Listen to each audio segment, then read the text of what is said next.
ঝকঝকে সকাল। আজকের আবহাওয়াটা খুবই সুন্দর। এই সুন্দর আবহাওয়ায় আমরা সুন্দর একটি জায়গার উদ্দেশ্যে রওনা দিয়েছি। আশা করছি আমরা আজকে তিন থেকে চারটে স্পট কভার করব। এই স্পটগুলোর মধ্যে সীমান্তবর্তী এলাকা তো রয়েছেই, পাশাপাশি আরও কিছু সুন্দর জায়গা দেখব। যখন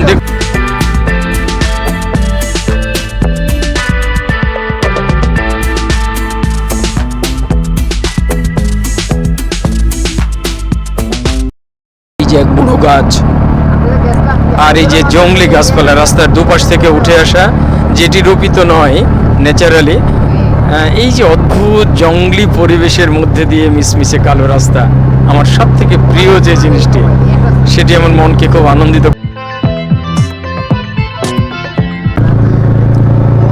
আজকের এই ভ্রমণে আমরা বেরিয়েছি, আমি, দাদা এবং আমাদের ম্যাডাম আছেন সঙ্গে।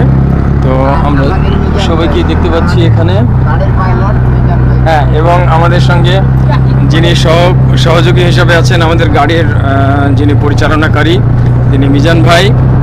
কাল থেকে আমরা তার সঙ্গেই আছি এবং তিনি অত্যন্ত সজ্জন একজন ব্যক্তি। আমার খুব ভালো লাগছে। যাই হোক, নির্বিঘ্নে এবং নিশ্চিন্তে আমরা তার সঙ্গে পথ চলছি এই মুহূর্তে।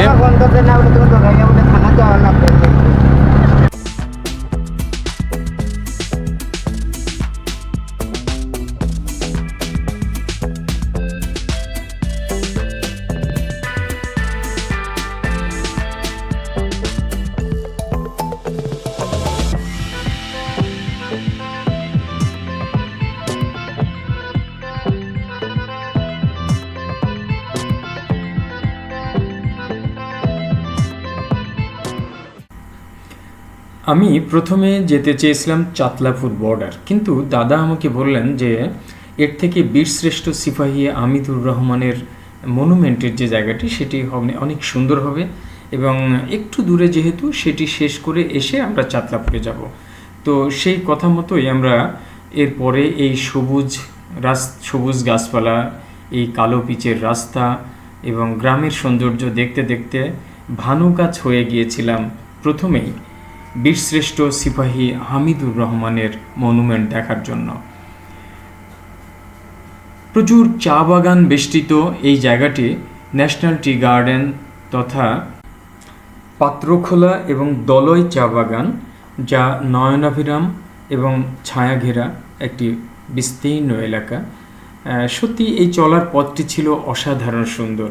আমি বলতে পারবো না যে কতটা বিমোহিত আমি ছিলাম, কারণ অফবিট সিলেট সবসময়ই অত্যন্ত সুন্দর, আমরা সবাই জানি, এবং এই সুন্দর জায়গাটি দেখার সৌভাগ্য আবার এবার হয়েছিল। আপনাদেরকে সাথে নিয়ে সেই জায়গাটি আজকে আমরা দেখব এবং উপভোগ করব।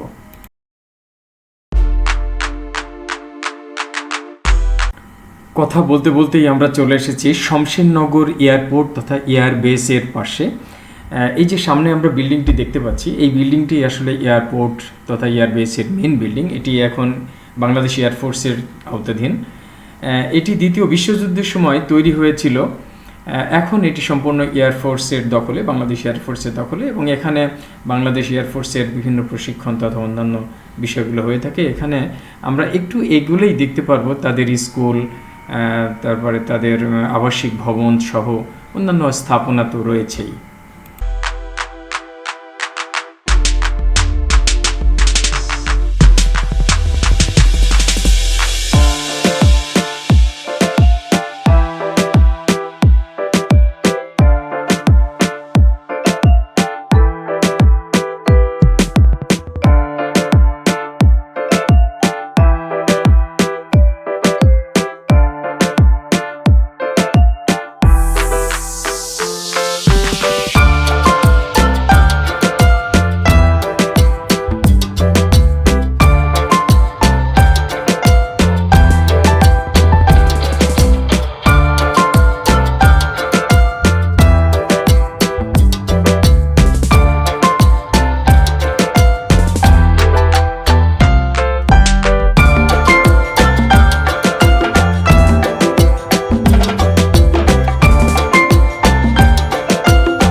ইগল নার্সারি, বিমান বাহিনীর একটি স্কুল, নার্সারি স্কুল।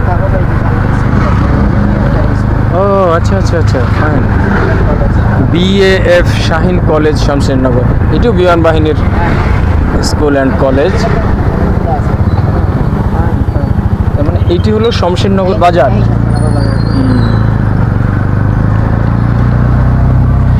আমরা এখন শমশেরনগর বাজারে ঢুকলাম। এই যে আমার দাদা আর এই যে আমার ম্যাডাম।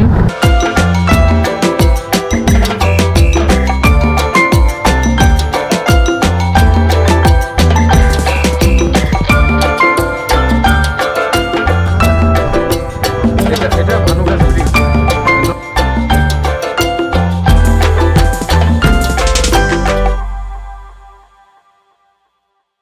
নদী ভানুগাছের পথে আমরা, তাই তো?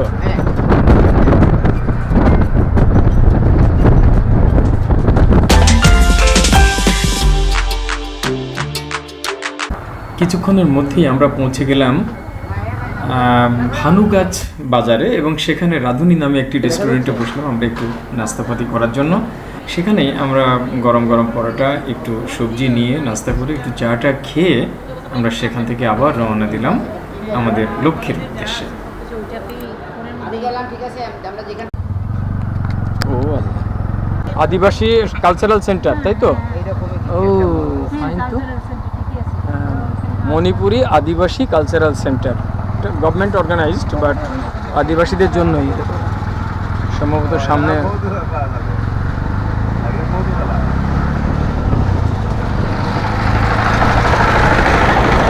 মণিপুরি ললিত কলা একাডেমি, মহারাস লীলা উন্মুক্ত মঞ্চ।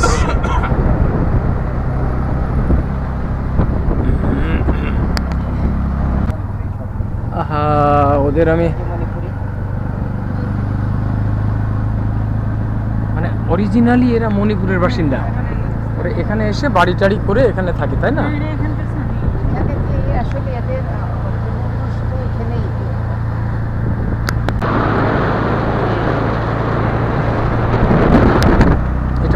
এই সময়ের যে ওয়েদারটা বা এই সময় যে রোদের যে ফটোটা, এটা ফটোগ্রাফের জন্য ভালো।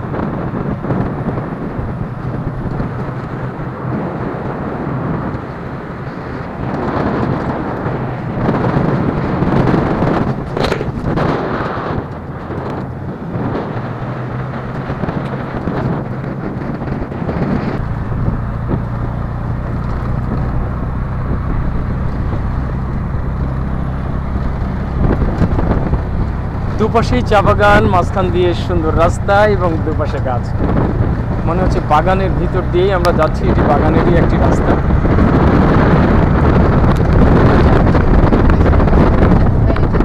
হ্যাঁ হ্যাঁ, ধলাই বিওপি ক্যাম্প, ধলাই।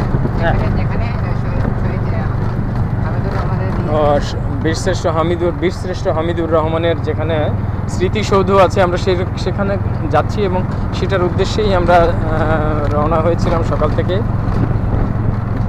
আমরা সেই জায়গাটায় পৌঁছে ভালো করে দেখব, বাট এখন আমরা সেই উদ্দেশ্যেই রওনা হয়েছি।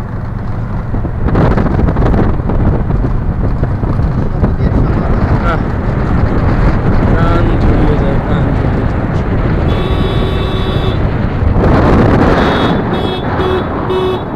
সরেন, সরবেন না, এতই অলস হয়েছে এরা।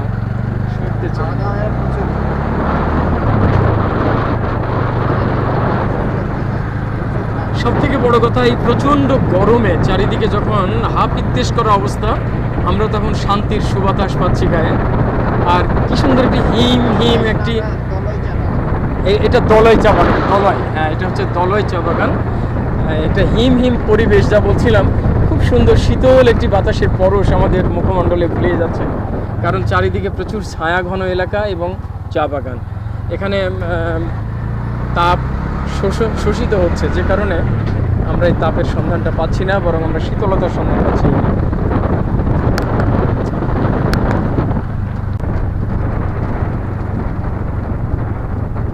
এবং কোনো এক সময় হয়তো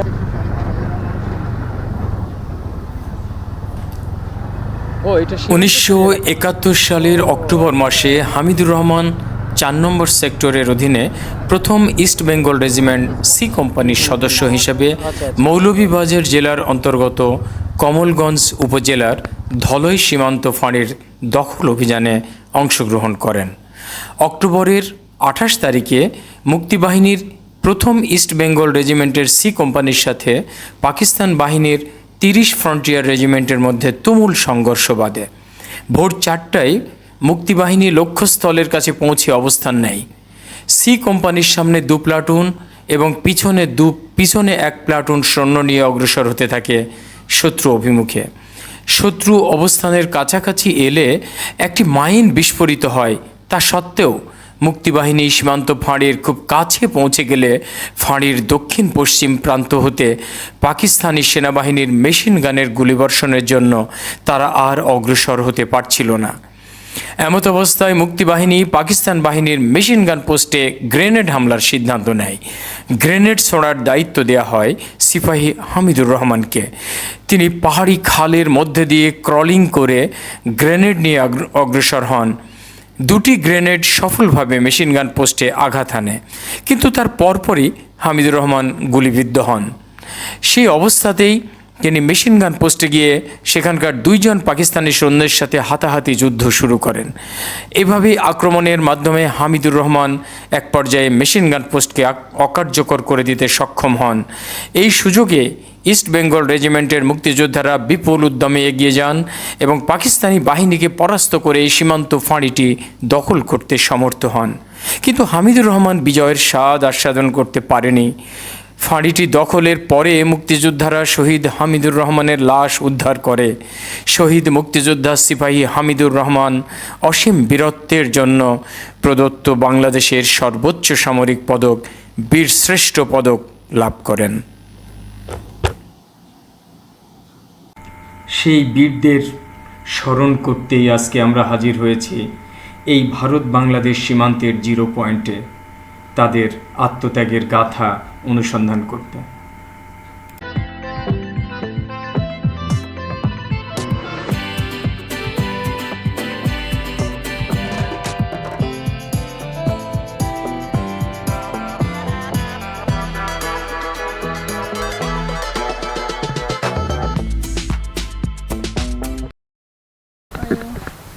বীরশ্রেষ্ঠ হামিদুর রহমানের যেখানে সৌধ করা হয়েছে বা যেখানে শহীদ হয়েছিলেন যে জায়গাটি, সেই জায়গাটিতে আমরা যাচ্ছি এখন। সেই জায়গাটির উদ্দেশ্যে আমি আছি, আমার সঙ্গে আমাদের দাদা আছে, সুজিতদা আছে এবং আর পিছনে আমাদের সঙ্গে একই সঙ্গে আছেন আমাদের ম্যাডাম।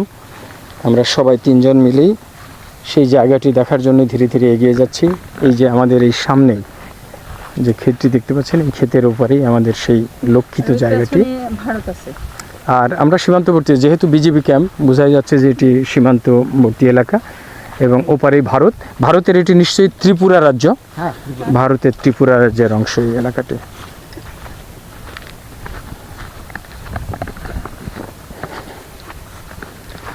যাদের আত্মত্যাগের কল্যাণেই আজকে আমরা স্বাধীনভাবে হেঁটে বেড়াচ্ছি।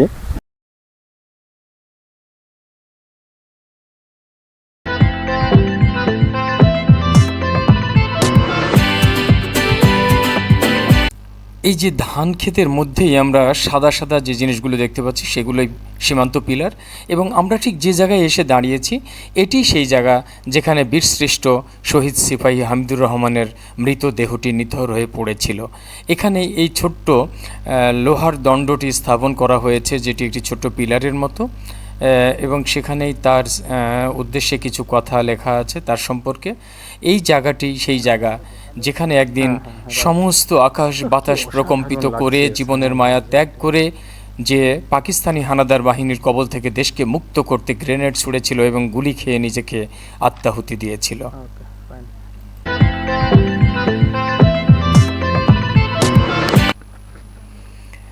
এখানে আজ একটি পুকুর, একটি বিজিবি ক্যাম্প দেখতে পাচ্ছি, চারিদিকে সবুজের হাতছানি, আর অন্য দিকটাই পুরোপুরি চা বাগানে ভরা, অর্থাৎ ছায়া ঘেরা একটা সুনিবিড় জায়গা। আজকে নীল আকাশও দেখতে পাচ্ছি, কিন্তু এই জায়গা প্রতিটি কণা, প্রতিটি ঘাস, প্রতিটি পাতা যেন আজ কাঁদছে সেই মায়ের বুক খালি করা আর্তনাদে, যাদের আত্মত্যাগের বলিদানের কল্যাণে আজকে আমরা স্বাধীন বাংলাদেশে বিচরণ করছি, কথা বলছি, আমাদের জীবন অতিবাহিত করছি। বন্ধুরা, সিলেট ভ্রমণের তৃতীয় পর্ব এখানেই আমাদের আজকে শেষ করতে হচ্ছে। খুব কষ্টকর অনুভূতির মধ্যে দিয়ে যদিও অনেক ভালো লাগা ছিল। তো আশা করছি আগামী পর্বটি আপনাদের জন্য আরও বেশি এক্সাইটিং হবে। আমরা আগামী দিন একটি বর্ডার ভ্রমণ করব, যেটি ভারতের ত্রিপুরা রাজ্যের অংশ এবং খুব নির্জন নিরিবিলি চমৎকার একটি বর্ডার, যার উপরে ইন্ডিয়ান সমস্ত ঘরবাড়ি হাতের নাগালে দেখা যায়। আশা করছি আপনারা সঙ্গেই থাকবেন। ভালো থাকুন সবাই।